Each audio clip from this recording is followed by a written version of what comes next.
akhirnya. Caranya gimana? Tidak. Tidak tahu? Tahu di absen. Di absen satu-satu. Tidak dengar alfa. Nah, kalau tidak hadir berarti apa kan? Nah, menurut kalian kira-kira kalian bisa nggak mengira kalau hasil data absenan ini bisa dirubah menjadi diagram batang? Bisa mengira? Caranya gimana? Siapa yang bilang bisa tadi? Nah, oke, mana? Itu dihitung dulu jumlah yang alfa dikasih Hah? Jumlah yang hadir yang alfa berapa? Lalu dibuat diagram batangnya. Oke, Ryan, tahu nggak caranya hasil data daftar hadir siswa ini dibuat diagram batangnya gimana? Oh. Nah, tuh, tadi apa kesepakatan kelasnya? Jangan ego. Memberikan pendapat tidak boleh berisik. Oke, sekarang untuk lebih memperjelas lagi, kalian simak video di depan.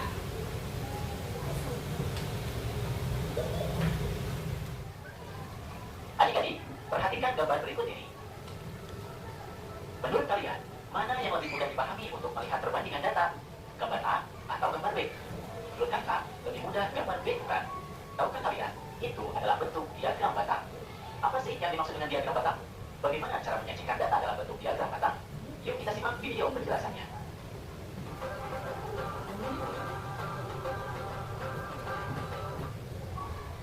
Adik-adik, diagram batang adalah diagram yang menyajikan data dalam bentuk persegi panjang tegak ataupun persegi panjang data yang sama besar dan terpisah. Amatilah gambar dan bacaan berikut ini. Guru matematika di kelas Edo membagikan hasil ujian matematika dan mendata nilai hasil ujian matematika siswa kelas 4A. Dari 32 siswa, 2 siswa mendapat nilai 50, 11 siswa mendapat nilai 65, 10 siswa mendapat nilai 70, 6 siswa mendapat nilai 80, dan sisanya mendapat nilai 75. Guru di kelas Edo ingin melihat perbandingan nilai yang diperoleh siswa dengan lebih mudah. Untuk melihat perbandingan nilai yang diperoleh siswa, kalian dapat membantu dengan menyajikannya dalam bentuk diagram batang. Sebelum membuat diagram batang, tulislah data yang diperoleh dalam bentuk tabel terlebih dahulu. Mari perhatikan data yang diperoleh. Dari 32 siswa, 2 siswa mendapat nilai 50, 11 siswa mendapat nilai 65, 10 siswa mendapat nilai 70, 6 siswa mendapat nilai 80, dan sisanya mendapat nilai 75. Itu berarti jumlah yang mendapatkan nilai 75 ada 3 orang. Untuk cara membuat diagram batang, lakukan langkah-langkah sebagai berikut. Pertama, buatlah sumbu datar X dan sumbu tegak Y yang saling tegak lurus. Kedua, sumbu datar merupakan sumbu berisi nilai hasil ulangan matematika. Ketiga, sumbu tegak merupakan sumbu berisi banyaknya siswa. Keempat, gambarlah persegi panjang tegak untuk masing-masing nilai hasil ujian matematika sesuai dengan banyak siswa. Dalam tabel, skor hasil ujian matematika yaitu 50, 65, 70, 75, dan 80. Frekuensi paling tinggi adalah 11. Sekarang, kita gambar batang nilai ujian sesuai banyaknya siswa. Siswa yang mendapat nilai 50 ada 2 orang. Siswa yang mendapat nilai 65 ada 11 orang. Siswa yang mendapat nilai 70 ada 10 orang. Siswa yang mendapat nilai 75 ada 3 orang. Dan siswa yang mendapat nilai 80 ada 6 orang. Inilah bentuk diagram batang yang dapat kita sajikan dari data yang tersedia tadi. Selain bentuk diagram batang ini, data pada tabel dapat juga disajikan dalam bentuk sebagai berikut. Diagram ini merupakan bentuk lain dari diagram batang dari data pada tabel. Cara membacanya sama seperti cara membaca pada tabel. Tentu kalian sudah bisa ya. Oke. Sekarang, baliknya siapa? Tadi kalian kan sudah diagram batang dan penyaji. Semangat, tepuk semangat.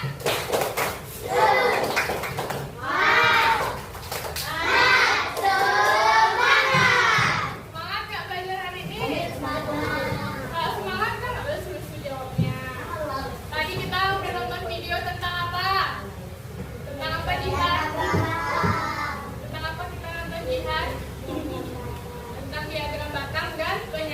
Banyak. Oke, Junio, gimana tadi si video tadi cara penyajian diagram mata? Garis sumbu X dan sumbu Y, kemudian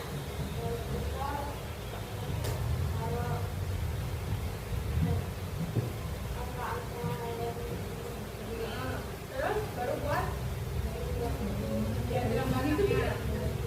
Oke, tadi apa caranya? Yang pertama kita buat dulu garis sumbu X dan sumbu Y. Ya, buat dulu di garis sumbu Y, di garis sumbu X. Kita buat dulu garis seperti itu. Baru buat lagi angka-angkanya, datanya. Lagi data nilai kan, ada data 5, ada 70, baru buat berapa banyak. Nah, ini adalah frekuensi atau banyaknya jumlah data. Misalnya kalau 5 ada 2 orang, berarti buat diagramnya seperti ini. Paham? Aku minta tolong sama Monik di depan. Iya, Monik boleh di depan.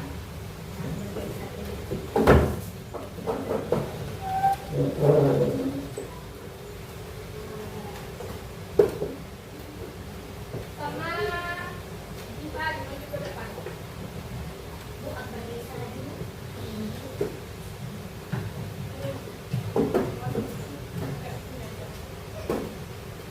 Jadi, ibu punya media spiral limparan. Medianya namanya pagi, papan diagram. Dimana bisa tanya ibu pegang ini. Bu, kita tanya sama Monik. Kenapa kak? Nih, papan diagram. Jadi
Ajar duduk situ. Udah, perhatiin ke depan. Angkat kakinya, Agit.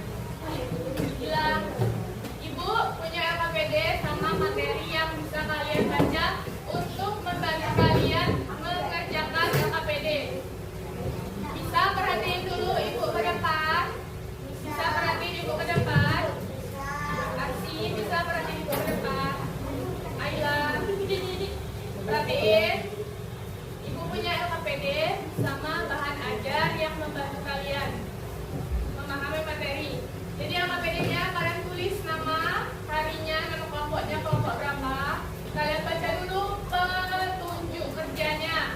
Kalau tidak paham, baru panggil Ibu, angkat tangan. Kalau tidak paham. Ini adalah gambar dadu yang nantinya kalian buat di gunting, di lem dadunya.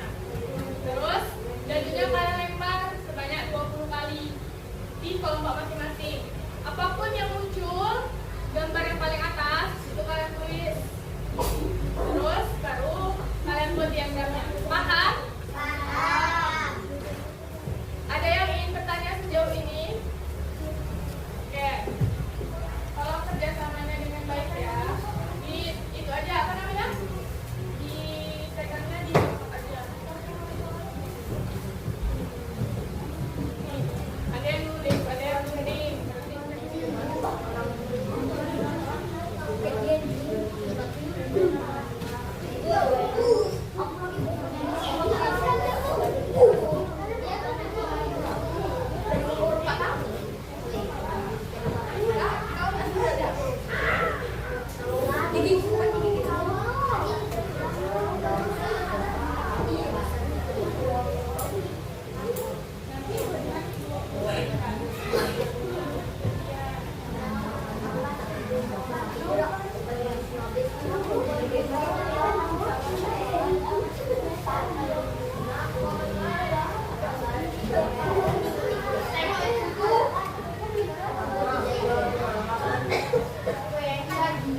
Lagi baca nak.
Muhammad